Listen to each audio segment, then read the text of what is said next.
This is a lecture from OpenTuition. To benefit from the lecture, you should download the free lecture notes from opentuition.com. In our introduction to UK taxation, we saw that the syllabus was made up of a range of different taxes. Now, most of those are personal taxes, and that's where we start here in terms of Chapter 2 with income tax.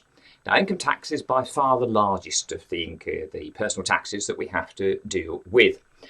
But both in terms of personal taxation, i.e. income tax, capital gains tax and inheritance tax, of course, and the other taxes, the business taxes of corporate tax and VAT, all of them require a computation.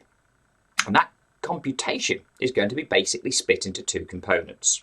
The first, as we'll see, is to determine under each of the headings, here of course in Chapter 2, income tax, what amount of income or capital gains, or in IHT, transfers, in corporation tax, taxable total profits, what amount is chargeable to tax.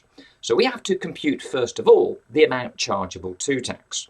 Now, to begin with, that's mostly a listing exercise. Here, in relation to income tax, for example, you think of the range of sources of income that we spoke of, again, back in our introduction to this subject. Now, we know that for most taxpayers, their main, if not only source of income will be employment. Again, most individuals who have income will be in employment, but not all. Or, of course, maybe they are in employment and also have sources of unearned, i.e. investment income. But if you're not employed, then you may be self-employed. So instead of employment income, a salary or a wage, then you may have trading profits. Again, an exercise that we'll be dealing with later in terms of how it is that we compute from an accounting profit what will be chargeable to income tax as a tax-adjusted trading profit of the individual. But an individual will have sources of earned income, employment income, and or trading profits. Sources of unearned income, i.e. investment income, and what they were. Again, we had things like property income, like interest income, like dividend income. So here in the income tax computation, what we'll be doing, the first part of the computation will be a listing exercise, listing out the various sources of income that are chargeable to tax. Now notice chargeable to tax. We need to compute a taxable income figure at the end of the first part of this income tax computation. The second part of the computation will be, having got the figure of taxable income, let's work out the tax. Now that is a lot shorter exercise and demands that we understand how to apply the various tax rates to the various different types of taxable income, as we'll discuss in a moment's time. Now here in an income tax computation, as I've said, we need to compute what is the amount of taxable income. That's the first part. Then we calculate the income tax thereon. In capital gains tax, we will sort out what amount of taxable gains there are, and then compute the capital gains tax, the CGT liability. In terms of IHT, though, it is a little bit different. We compute again what is chargeable to tax in the way of chargeable transfers made by the taxpayer. And once you've established what is chargeable to tax, then you can calculate the amount of tax thereon. More obvious when we look at companies in terms of corporation tax, where again we'll need to compute for the company what will be, for its chargeable accounting period, its taxable total profits. And once we've got in that first part of the computation, that TTP, that taxable total profit, well again, like in all of the second parts of these computations, we then proceed to apply the various rates or rate of tax that is applicable to that income, to those gains, to those chargeable transfers, to those taxable total profits, and then calculate the figure of tax. Now again, be careful in terms of an exam question. Sometimes exam questions, whether they're small little objective testing questions for a couple of marks, or whether it's part of section C, in the written section, your constructed response, of course, there, those written answers. But some of them will require merely for you to compute what is chargeable to tax. Others will ask you not just to do that, but to compute the tax thereon. So read that requirement very carefully. You don't want to go off in a question and compute what is a tax figure when all they've asked you to compute is what is chargeable to tax. So we need to come to terms with the labels, like in terms of income tax, taxable income, tax liability, tax payable. And we must respond to that specific question in terms of any exam problem. In the realm of objective testing questions especially, remember there's no marks for getting it almost right. You either get 0 or you get 2. Make one mistake along the way, the answer is wrong, and you come out of that exercise with nothing at all. So it is imperative, and we'll keep on repeating this as we go through the course, that on all such questions you make sure you've read, you've understood what exactly that question wants you to do. All too often students are impulsive and they want to get into using their calculators, doing some workings, getting into answering the question, and they just have a quick gloss over the requirement and focus then all their time on the information in the question. No, focus firstly on the requirement, then fit the information in the question to that requirement. Always be requirement led, not information led there in your approach to any question, whether it's a mere 2 marks or whether we're talking 10 or 15 marks in terms of Section C exercises. So here then, in terms of our income tax computation, 2 parts as we've said here. Again, if we look at our notes now, we're here in Chapter 2. As we've said, we want to compute firstly the taxpayer's taxable income, and secondly, the calculation of the income tax liability and or income tax payable thereon. Now don't worry about the slight differences in terms of what those 2 terms mean, income tax liability or income tax payable. Again, by the end of this chapter, you'll know and be very clear about what each entails. Indeed, again, very soon in terms of this particular lecture, you'll come to recognise what those 2 terms mean. As we've said, imperative that you answer the question required, so read it carefully. Now that taxable income, it could be very simple, it could just be a single or dual source of income, it could be multiple sources of income. And where it is multiple sources of income, then we've got to be very structured in terms of how we prepare and present the computation. Now, even if it's an objective testing question, so you don't hand in any workings, although you don't have to be as neat and tidy as we'll show you for a constructed response, a written answer, you've still got to follow the same format. Otherwise, we run a risk of losing out on all of those marks there. So what have we got? Now, we discussed again, didn't we, in our introduction, and we've just mentioned it again, all the different types of income that we have. Now, we've got to divide these different sources of income into 3 categories on our income tax computation. Now, if you look just further down this page, you can see that coming in at the bottom half of the page on our pro forma computation. And you'll see these 3 headings of different types of income on the right-hand side of the page. We have here, firstly, what we call non-savings income, followed by savings and followed by dividend income. Well, what are they? Very obviously, the far right-hand column there, other than the total, naturally enough, is dividends. Dividends received from shareholdings held within companies. So that's very obvious. Any dividends received will be recorded, as you can see here, dividends from UK companies in the dividend column and in the total column. Savings income, a term you're not familiar with, but interest income is a figure that you're familiar with, and that's what we're talking about. Savings income is just a fancy word for interest income. And look here at the different types of income we might have. Now, bank deposit interest would be the most obvious. Again, in the savings income column, over into your total column. Different types of financial institution other than banks exist within the UK by the name of building societies. Now, you don't have to worry about what they are or what they do, but simply it's another financial institution which if you invest in on the deposits that you have with them, you will earn interest. Sadly, not an awful lot these days, but you'll have interest income. So any interest received from either a bank or a building society, and it will, as we'll see later, be the amounts received, just like with dividends, they are recorded here, both within savings income and, of course, in your total column. So we know about dividends and interest, then it's pretty obvious that every other source of income that we have that is taxable is recorded in this non-savings income column. But it is also very important, for reasons as we'll see later, that you stick to this order in terms of how the columns run across the page. So always the first analysis column is non-savings.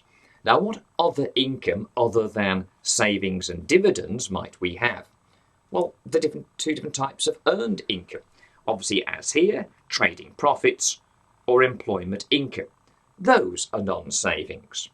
And the only other form of investment income that we might see within a Tax UK examination question is property income. Where, as we said back in again our introduction, if we're lucky enough not just to own one property, but maybe a second property, we could rent that property out and therefore have rental property income. That too will be brought in to charge to tax, but as here, non-savings income. So to begin with, you've got a learning exercise of what are the different types of income, how do we show them on the income tax computation? Bang, there it is. You should, after this session, be able to sit with a blank piece of paper, hopefully not a blank mind, but a blank piece of paper, and draft out that pro forma computation. So you know exactly what goes where. You don't yet know the purpose as to why we've divided out the income in this way, in terms of non-savings, savings and dividend. Well, let me tell you what the answer to that is immediately. And that is, unlike probably with any other tax that we've got to deal with, there are a multitude of income tax rates that apply, and they are different rates on occasions for the different types of income. So non-savings income has got its sets of tax rates. Savings income, its different tax rates. Dividend income, its own and very different tax rates that will apply. And those rates don't just change for the types of income that it is in terms of that columnar analysis. It also changes on a proportionate basis based on the amount of income that we've got. So to begin with, as we'll see in terms of our tax calculation, we'll start with something called a basic rate of taxation. If you've looked at your rates and allowances page, something, by the way, that I would suggest if you haven't already, you have printed off and you keep by you through the rest of these lectures on this chapter, because you're going to need to make reference to those rates and allowances as we go through to work exercises, to work examples that we do. But those rates there are different. We have a basic rate, we have a higher rate, we have an additional rate. So there's a whole range of different rates of tax that may be applicable based on the type of income, non-savings, savings and dividend, and based on the amount of income that we have. And this computation will culminate in calculating your taxable income, not just in total, there in the total column, but split by non-savings, savings and dividend. We will then be able to apply the rates from the rates and allowances table provided to you in the exam and proceed to compute, firstly, a figure of income tax liability, followed then by a figure of income tax payable, if and only if it is required. Indeed, as I've suggested already, this taxable income may be as far as you have to go. Read the requirement, answer that requirement, specifically in the exam room there. Right, so we've got these different types of income. Just go back to the introductory note on this. Again, it tells us we've got three possible analysis columns: dividend income, savings income, which as we know is interest, and then non-savings income, which is everything else, made up of course of the two forms of earned income, employment income, and any trading profits. They're obviously of the self-employed, the unincorporated trader, and also from the investment income section, property income as well. Why do we need to do that analysis? As we've just said, as different tax rates may apply to the different types of income. But on that computation, it's not, as it were, all one-way traffic. Yeah, we've got to list out all the sources of taxable income, excluding, of course, any sources of exempt income. There aren't many of those, as you might guess there. So it will record all the sources of taxable income. But in computing the taxable income figure, there are also certain deductions, the most notable of which is an individual's personal allowance. So in computing taxable income, UK taxpayers may be entitled to a deduction known as a personal allowance. All that is, it's set for a specific time period, a tax year. We will see that we produce this income tax computation for a predetermined, predefined period known as a tax year there. And that figure, again, given to you on your rates and allowances page in your exam, represents a level of tax-free income. Now, again here, UK taxpayers may be entitled to a deduction. We start off with an entitlement to a full personal allowance. If we are a UK resident and we're chargeable to UK income tax, then we are going to be entitled to a personal allowance. But as we'll discover later in this very big chapter, chapter 2, if your income grows to sufficient level, it might then result in a reduction, or indeed eventually the entire removal of that personal allowance. So you don't get your full personal allowance irrespective of how much income you have. You go above a certain level, we'll discover later, no need to note it now, but above something called an adjusted net income level of £100,000 for the tax year, and you start to lose that personal allowance. It's eroded down to such by the time you get to an income figure of 123,700, strange number there, but again, don't worry, we'll go through the detail of that later. And information pertaining to this again is given on your rates and allowances page. But by that level, 123,700, you've actually lost the personal allowance. But to begin with, of course, most of us don't have income levels of such a high level, so we are entitled to a full personal allowance. And for us, our personal allowance for this, our tax year, we'll talk about that in a second, 2018-19 is how we will define it, is a figure of £11,850. Again, if you have your rates and allowances pages already copied off there, you'll see that personal allowance. You'll also see, as we've spoken of, the different basic, higher and additional rates listed out, and we'll see all of those and use all of those along with those adjusted net income figures for purposes of dealing with the reduction of the personal allowance. All of that given on the rates and allowances page. We'll see how to apply it through this chapter. Income tax is probably the biggest of all of the taxes that we have to deal with, and it's probably therefore going to have most of the marks that attach to it. Of course, we don't get to see all of any exam paper. We get to see each half year a sample paper, and all we see off that is 40 marks worth, the written section C. That's all we have to go on. But it will be, from feedback from students, basically that it is income tax that gets more marks allocated to it than probably any other tax. And rightly so, because we've got rather more work to do here than on most other taxes. What we do know is that one of the two 15-mark questions in section C of the exam will always be on income tax. Now, it doesn't have to be always in this form, i.e. a preparation of this income tax computation for our tax year. Let's make that a bit clearer there, 2018-19. It may be a derivative of this. It may ask for taxable income. It may ask for tax liability. It may, as we've said before, ask for tax payable. Or it could focus on issues pertaining to just one item within the computation, like deriving the figure of trading profit that is to be assessed in relation to a given tax year, deriving the figure of employment income. Yeah, it's big enough, those areas are big enough to warrant a 15-mark question all in their own right. There's a lot of work to be looking at, to be dealing with there. But in that section C, that constructed response, that written question, we may very well have to prepare some part, if not the entirety, of this pro forma computation that you see here, our income tax computation. Right, now we said that we prepare it for a tax year. First part, as we know, to compute the figure of taxable income. It's prepared for each taxpayer and records, obviously, the income to be taxed for that individual for a tax year. Now, when does it run from and to?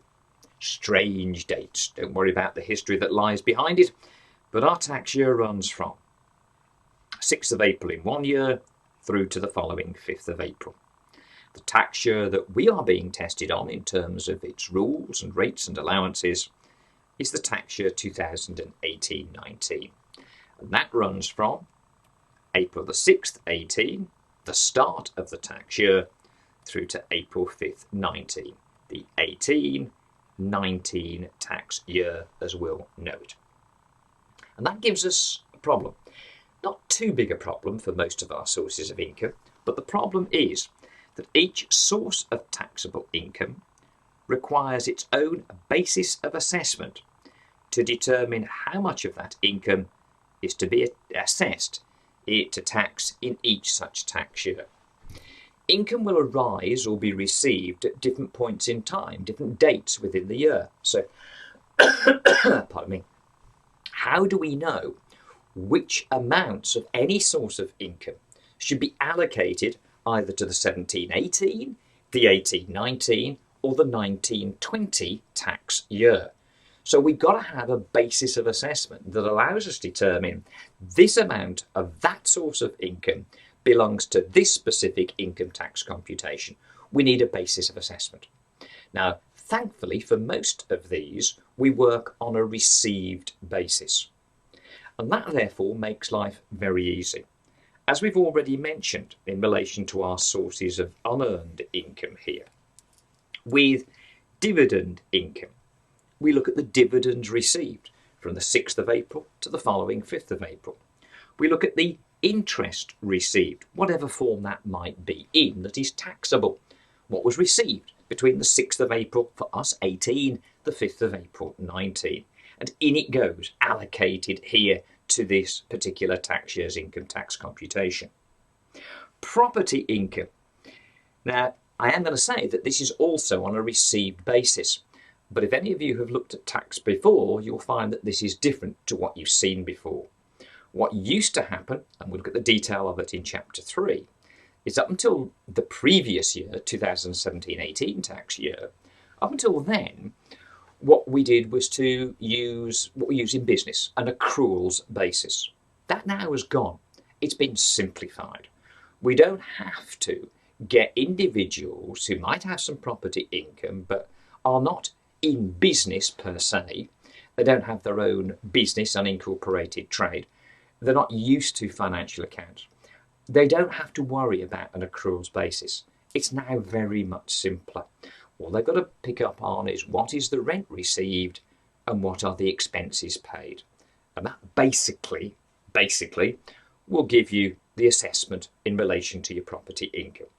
So all of those bases of all those sources of unearned investment income are included on a received basis.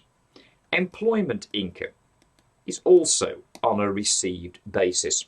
However, when we look at received, put a little question mark there, what we'll see when we get to Chapter 9, before we deal with employment income indeed, we'll see that there's a very specific definition.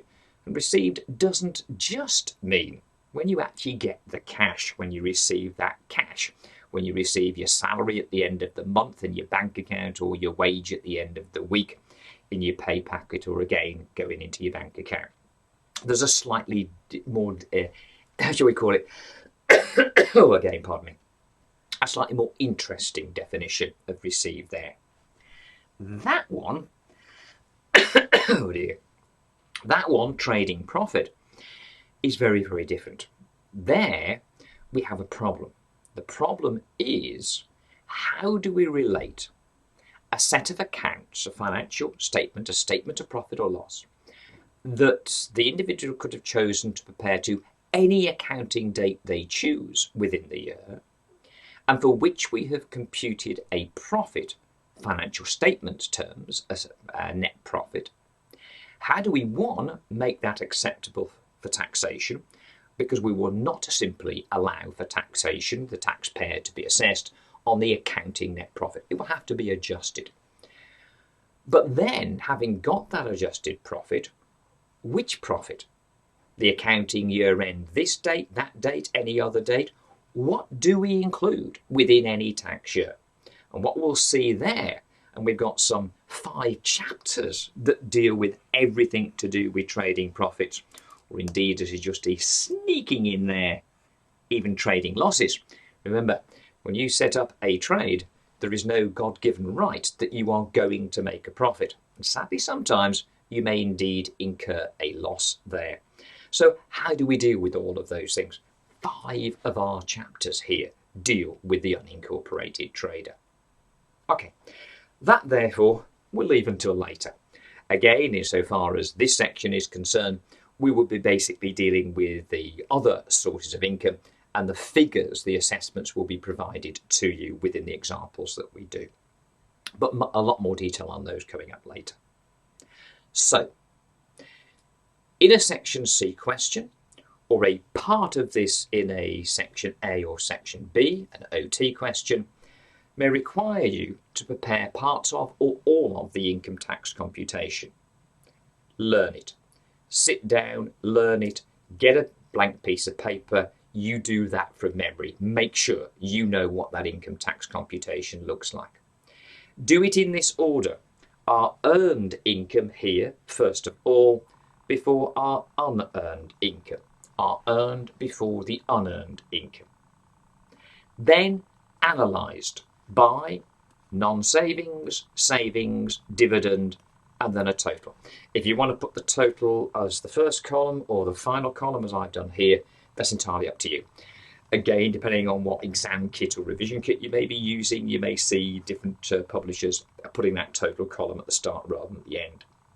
When you look at some of the ACCA, very specifically the Finance Act 2018 technical article, where in the first sections of that they deal with issues to do with the income tax computation.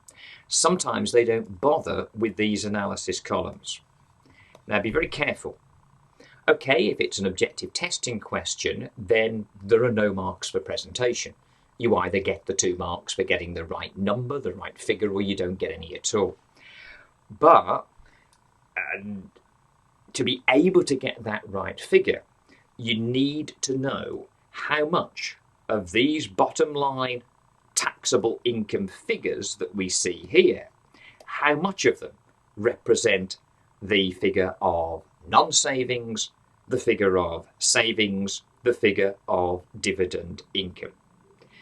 Now, what makes this calculation more interesting, and this presentation method I would suggest most advisable, that said, if you've only got one source of income, you don't need your analysis columns. You've only got employment income. You don't need any analysis column. One column, non-savings, is also total.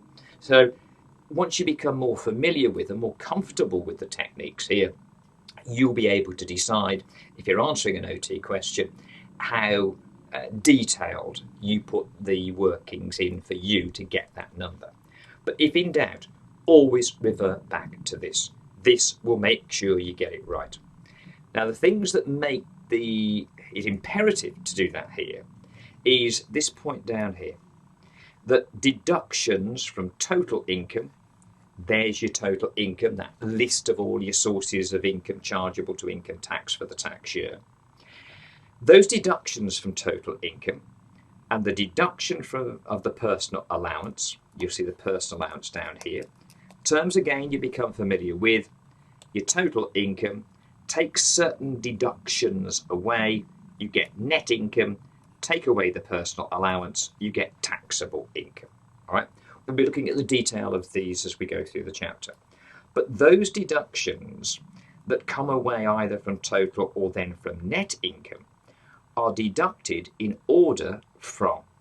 And this is why we ran the columns in this order.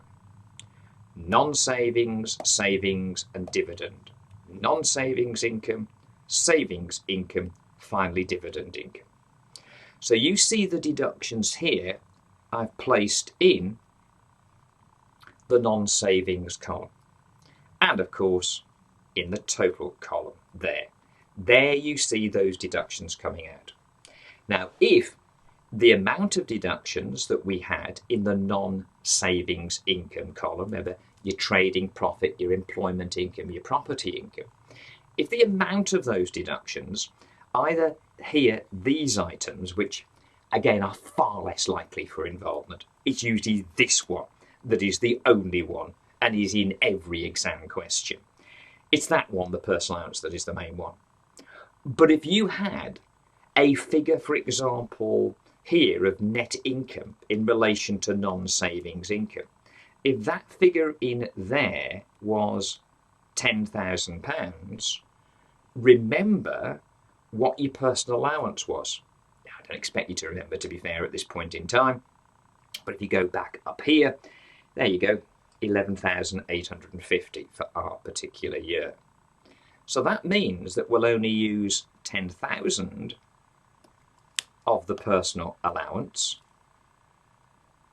against the non-savings income. What does that mean? It means there's another £1,850 to go against savings income.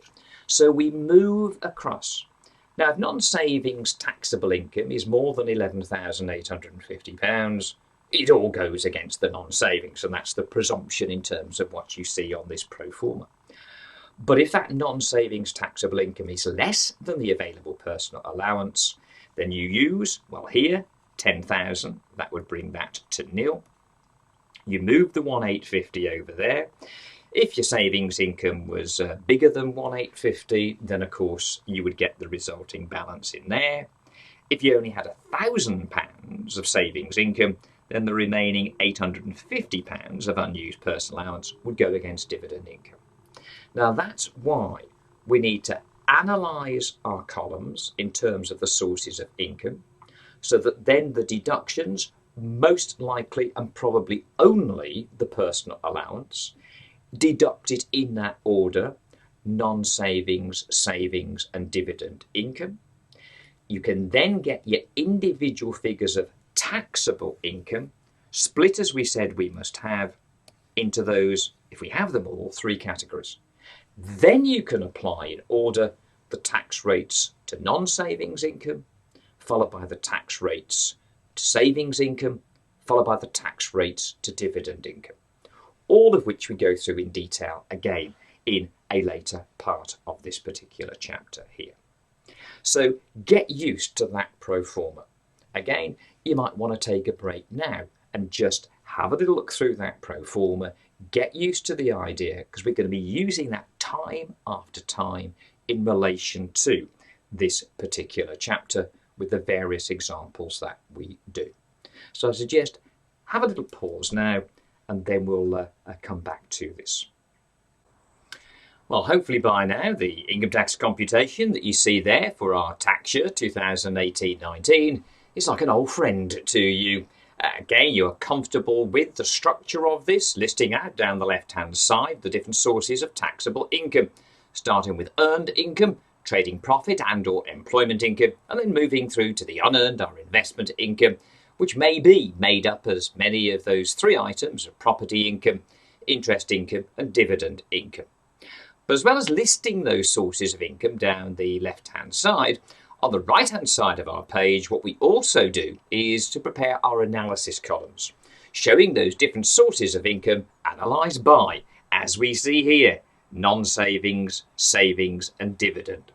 It must for us be in that order, because when, as we'll do in our next lecture, don't worry, we're coming to the end of this one very soon, but in our next lecture, having prepared in this one the taxable income figures, we see how it is that we then calculate the figures of tax liability and or tax payable thereon.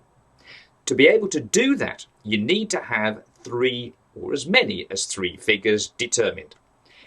Those are the taxable amounts of non-savings, savings and dividend income there. Yeah, of course, we need to know the total.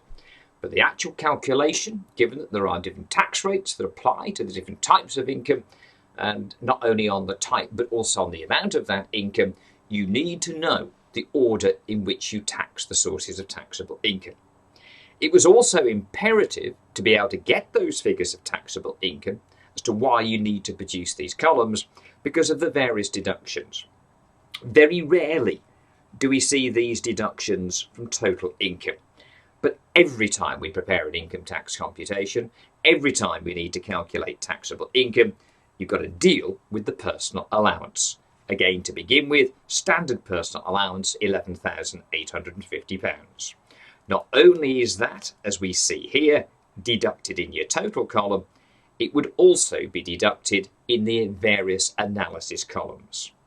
There, in non-savings, first of all, if your figure of net income for non-savings is more than 11,850, then the non-savings income will absorb all of that personal allowance. But if, as we suggested a little earlier, that figure of non-savings taxable income were to be, that non-savings net income were to only be £10,000, then we'll only use 10,000 of the personal allowance to bring the taxable income down to zero, and the excess, the unused amount of personal allowance, will then move across to go next against savings income, where if there's insufficient or none of that to absorb the excess, then you go to dividend income.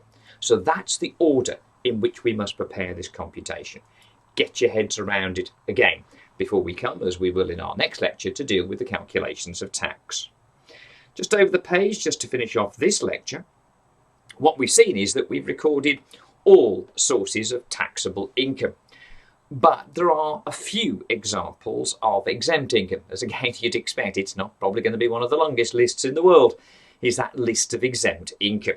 But you see the main ones that we might come across here in relation to our particular exam.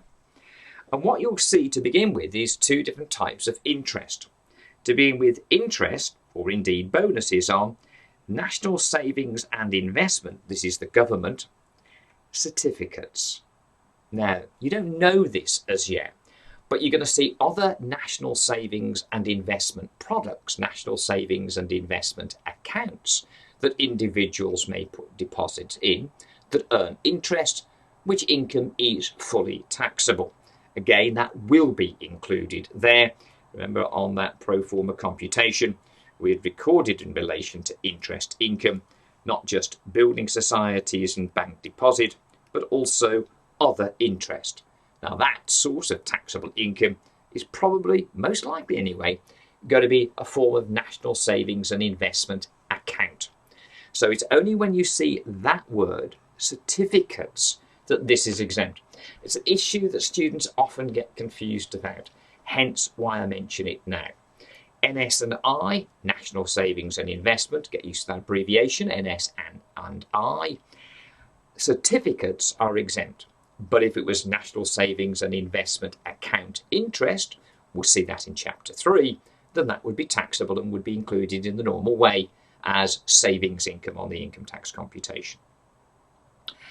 There is another way by which you might have savings, and that is to put money into an individual savings account.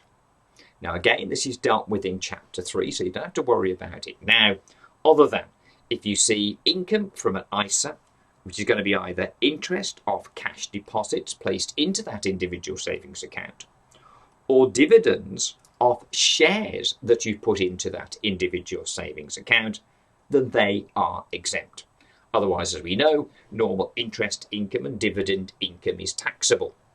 Although, as we'll discover, though indeed it will be taxable, some of the interest income, some of the dividend income, maybe for a taxpayer, all of their interest and or dividend income may be taxed at, here's good news, a 0%, a nil rate there. But that again awaits us in our next lecture to see all the different rates that apply and how we apply them. So there are two forms of exempt sources of interest, and of course with the ISA possibly dividend as well. The other one here, gaming, lottery, premium bond winnings. Premium bonds, again, that's just another form of gambling, as it were, but this time it's state-sponsored, where again you can buy these premium bonds and it's like a lottery. There's a draw at the end of the month, and if you win, which you don't of course there, then those winnings, like lottery winnings, like any betting, gaming, not that we do that of course, those are exempt sources. It's not a big giveaway on behalf of Her Majesty's Revenue and Customs, HMRC, you'll remember from our introductory lecture there. It's not a big giveaway. It's just that, again, when most people bet, when most people gamble, they are reckless enough so to do, then they don't win, they lose. So if you're going to tax winnings, we don't, but if you're going to tax winnings, then you'd have to allow losses. And there's a lot more losses than there are winnings. So there's method in their madness in terms of these exemptions here. And that will prove to be true when we look at other exemptions, like, for example, on CGT, where what they do is to have certain exempt assets from capital gains tax. And they're the assets, of course, mostly where you're probably not going to make a gain. You're more likely to make a loss. But that awaits us in later chapters. And what we will be focused on in our next lecture, in this chapter together, is the calculations of tax liability and tax payable. We know now how to calculate taxable income divided into non-savings, savings and dividend income there. What we then need to be able to do is to apply the various tax rates for the different types of taxable income and establish what will firstly be a figure of tax liability, and that may be it, or we may be required to go on and further calculate tax payable. So what are these terms? Having calculated, as we've just said, the taxable income, the next part is to compute the tax liability and or the tax payable of the taxpayer. Tax liability, the first of the two figures that we may be called upon to compute. That is simply applying the relevant income tax rates for firstly non-savings income, followed by savings income, followed by dividend income. Applying the relevant tax rates to each bit of those sources of taxable income. And the total of that is our tax liability. But what may have happened during the accounting period, if as for the vast majority of taxpayers in the UK, they are employees, then in relation to their employment income, their employers had a duty to HMRC to collect tax and indeed national insurance contributions at source. So if an individual had gross salary of £60,000 a year, some £5,000 per month, they wouldn't receive in their bank account at the end of the month £5,000. They would receive their net pay, not their gross pay. And that net pay would be after the employer had used information provided by HMRC to compute and deduct at source the relevant amount of both income tax and national insurance contributions on that level of income at that point in time in the tax year. Again, we don't need to know how that PAYE system works in computing that figure. We simply have to be aware that that is what it does. Now, what may happen in a question, and for you to calculate tax payable, it must happen that what they do is to tell you the amount of income tax that has been deducted at source through what they refer to as the pay as you earn, PAYE, the pay as you earn system, which is run by the individual employers on behalf of HMRC. The employer, for all their employees, collects at source the relevant amount of tax for each employee. And following the end of each month, as you'll see later in your studies, HMRC will be paid that amount of tax by each individual employer. And not only will they pay over the tax they've deducted from the employee salary, but if you recall what we had in our introductory session, which you'll see, to be fair, in our detailed chapter 11, the employer may also have to make national insurance contributions depending on the level of employment income of each individual employee. So those amounts are then paid over.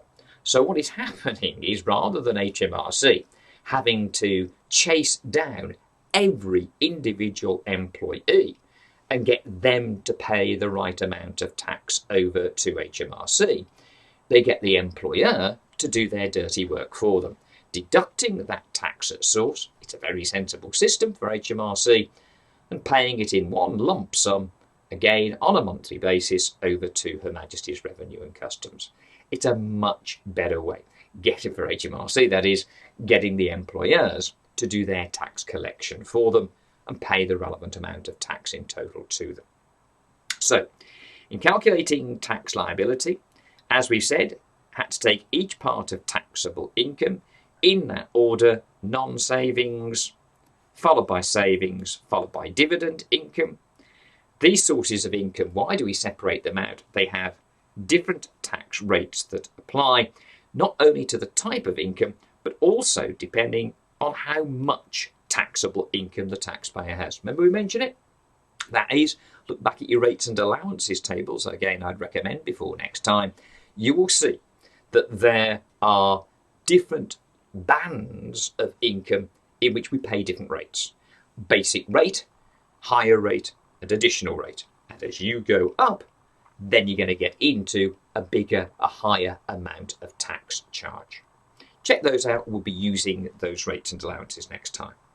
This tax payable, as we've just said, is the income tax liability that we've just computed, less if there is any tax deducted at source through the PAYE system on employment income. If you're to do this, it will be given in the question. The salary figure will be quoted there. That will be quoted as a gross salary figure for inclusion within the income tax computation. Always include their employment income gross within your calculation of taxable income. And then the fact that some tax has already been deducted at source, that is shown as a deduction from tax liability in deriving this, what is a bottom line figure of tax payable. So have a review through what we've done. Make sure that you're happy with all the terms we've used and the structure of that computation, because at the start of our next session together, we're going to be dealing with the taxation of, to begin with, simple non-savings income. Then we move on to savings, and finally on to the taxability of dividend income. At that point, no matter what mix, no matter what level of taxable income we may have, we will always be able to compute, firstly, the tax liability, and then move on, if necessary, to compute the tax payable figure. All that and more next time.